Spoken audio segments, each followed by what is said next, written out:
Today's episode brought to you by Mazo Media. Wireless routers, D-Link, Linksys, Netgear, Belkin. What's up with all these brands and all the letters with A, C, N, and it goes on and on. We talk about that today on Future Camera Guy.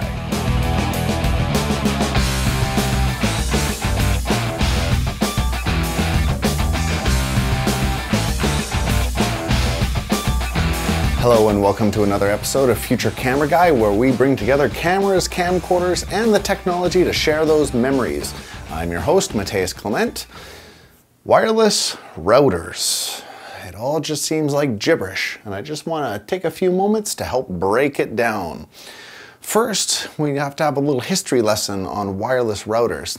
Long ago, maybe 8 years ago, the first wireless routers appeared. That standard was called B.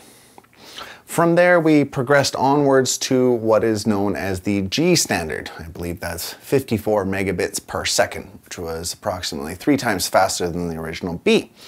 And then a few years ago, we came out with the N standard, which I believe gave around 108 megabits per second in terms of its speed. And now we have the newest fangled standard, which is the AC standard.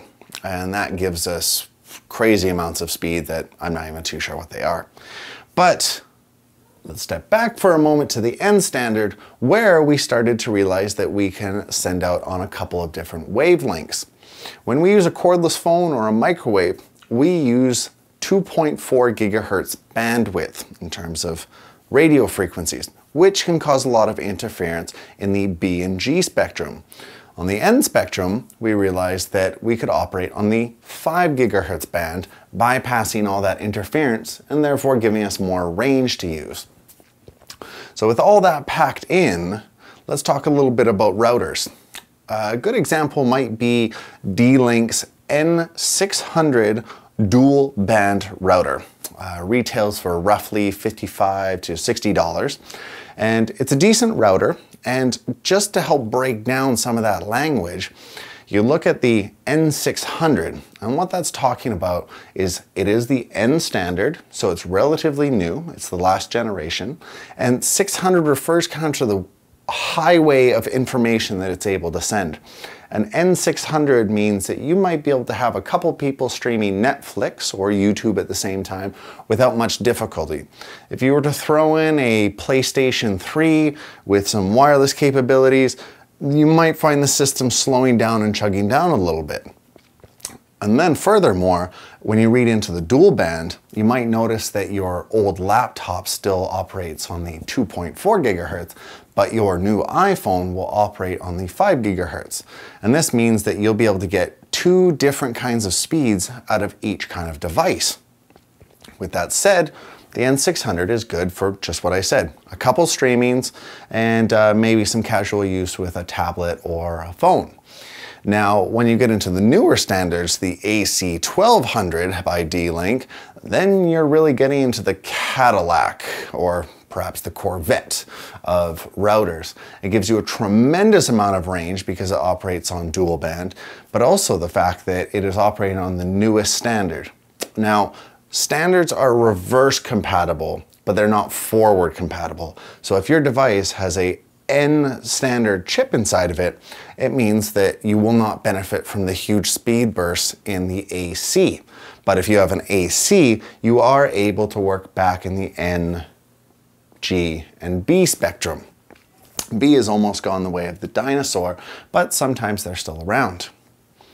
So when it comes to routers, a couple different models that are around.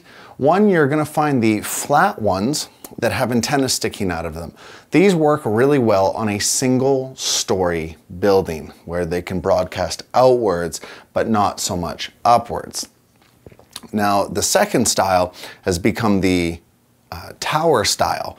And the reason they've started using this style is because instead of putting antennas out, what they've done is they've put antennas around the circumference of the tower, and what that does is it causes beaming. Instead of sending out in a circular pattern, each antenna is able to send in a directional pattern, and this gives you vastly better range and reception throughout a household that's 2 stories high. We'll talk more about wireless extenders after a word from our sponsors. Mazo Media is your solution to video marketing. We produce videos for small businesses, organizations, and not-for-profits. If you've ever thought about making videos for your business to have on YouTube or other social media, or even to the big screen, call Mazo Media for your video solutions today. So what do you do when you're beyond a 1-story house, 2-story house, or perhaps need to reach out to your garage or otherwise? One of the other options, or a couple other options that you have for that matter, are wireless extenders and electrical outlet routers.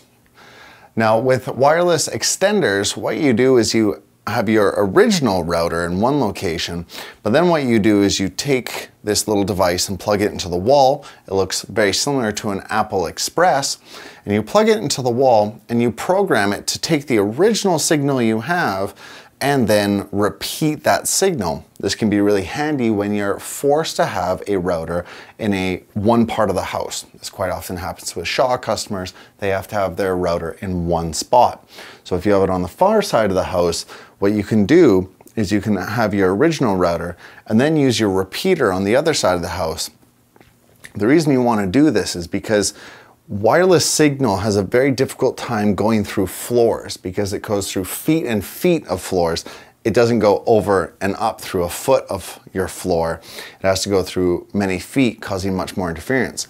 The signal is very easily broadcasted across and then boosted up. So for a 2-story house, sometimes you just need a little more coverage, and a wireless extender or repeater is what you can look for. Both D-Link and NetLink make these repeaters.